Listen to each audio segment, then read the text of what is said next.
I love Terraria. I wanted to make the Eye of Cthulhu. But which version should I make? There's a first phase, and there's also a second phase. Well, I chose the second phase since I already made the first one for my friend. Let's go to the corruption, find a demon altar, gather the lenses, and summon the Eye of Cthulhu. Or you could use wool. Welcome to...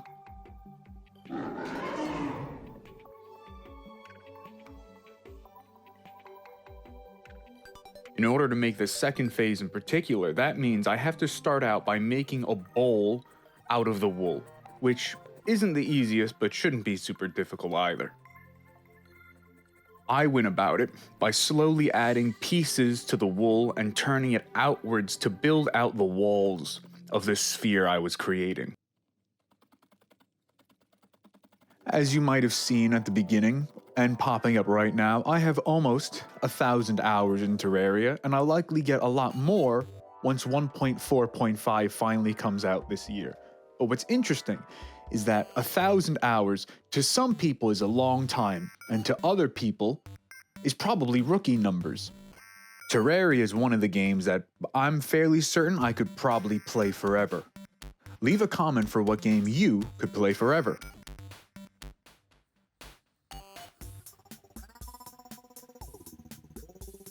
You might be wondering, isn't there an easier way to get a shape like this? And there is. I could have used an aluminum foil ball or a crumpled up paper bag and felted on top of that, and then just taken them out when I was done. But instead, I chose nothing. For no good reason. I'm going to ignore that fact since it's already finished and I'm probably not going to make a second one. But if I ever did, at least I know now. With that in mind, I'm going to skip forward to the final shape because it was me doing that for about an hour. Using a combination of a dark red and a black wool, I lined the inner part of the mouth to give it a weird fleshy look for when it opened up. I find Terraria is an extremely interesting game when you consider the enemies you face in it, because you have the classic zombies and skeleton archers and rock monsters, but you also have a giant flying eyeball that when you damage it enough, the iris rips off and there's a giant mouth. And then you go to the beach and you get attacked by a shark. It just goes to show the wonder of the variety in the natural world.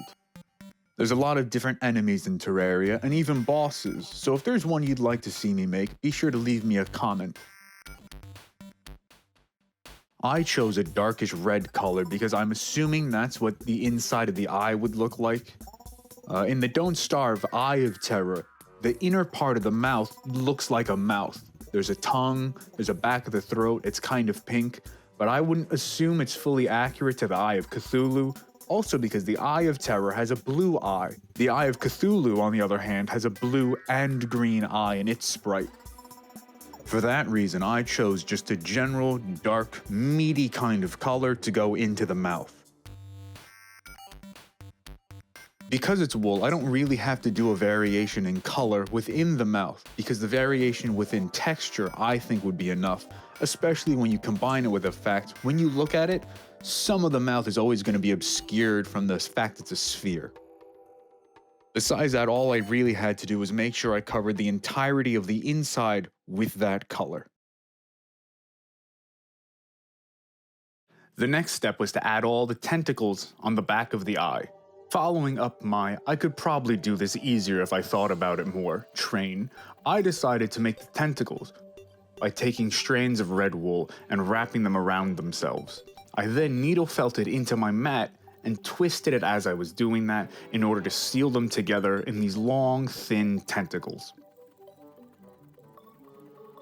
After that, I laid them out, let's be honest, randomly on the back of the eye and started attaching them.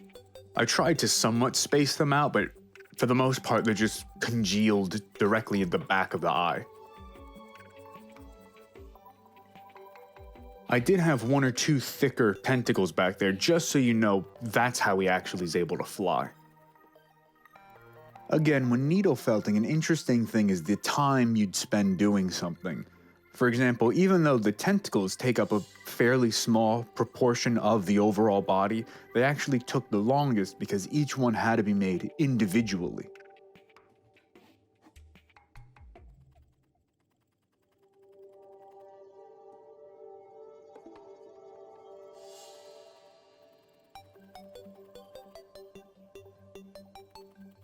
Between the tentacles, I added a bit more red wool to make it a solid mass on the back of the eye. The next step I did was try to make the veins approaching the front part of the eye by just taking strands of wool, laying them over the white base, and felting them in. I did a 360 around the base of the eye to ensure a roughly even coverage so the veins look like they truly are part of the entirety of the eye structure.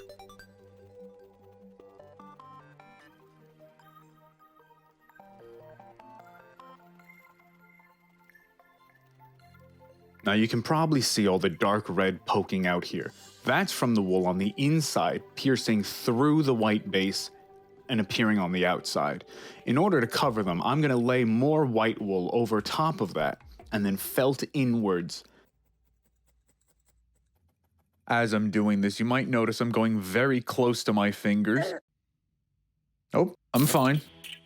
At that point, I realized getting a good shot probably isn't as important as my fingers not being stabbed, so I used the corner of my felting mat in order to have a secure place to felt into. Look at that amazing and surprisingly shiny desk back there. Great. I then realized me not liking the shot actually is more important than my fingers being safe, because not even 10 minutes later, I was back to doing it again. But it didn't matter because we're basically done with that step. Any extra red that's there, I'm gonna consider more parts of the veins / gross sinew that occurred when the eye popped open. Now, after doing that, looking at it, you might realize, the inside has the same problem. Mainly towards the back, but that's very simple. Yet again, I just felted the white in to blend it in a bit more, so it's not as obvious. With the mouth finish, I had to add in the teeth. To do that, once again, like the tentacles, I twisted as I needle felted it together in order to make small, quote-unquote, sharpened fangs.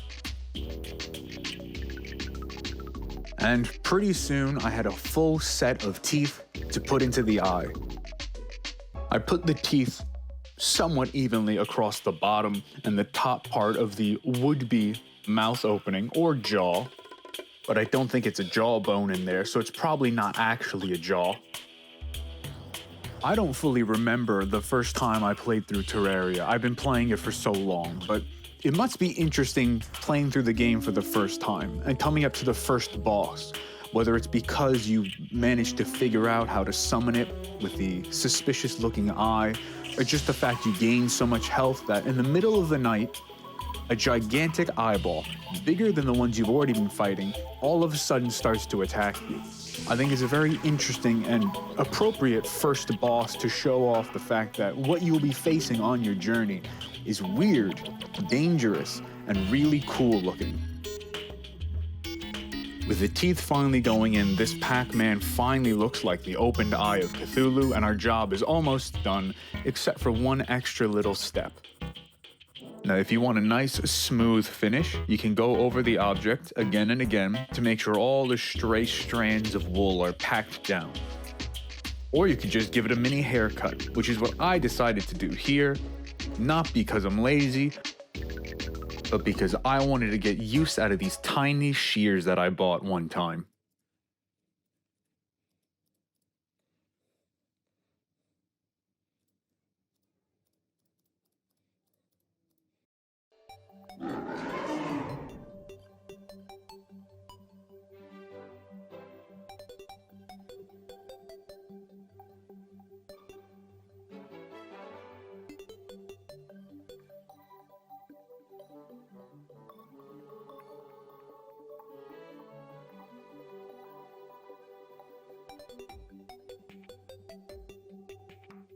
If you've made it to the end, thank you for watching. If there's anything you'd like to see me make from Terraria or otherwise, let me know down in the comments. And as always, If you've enjoyed this video, please subscribe.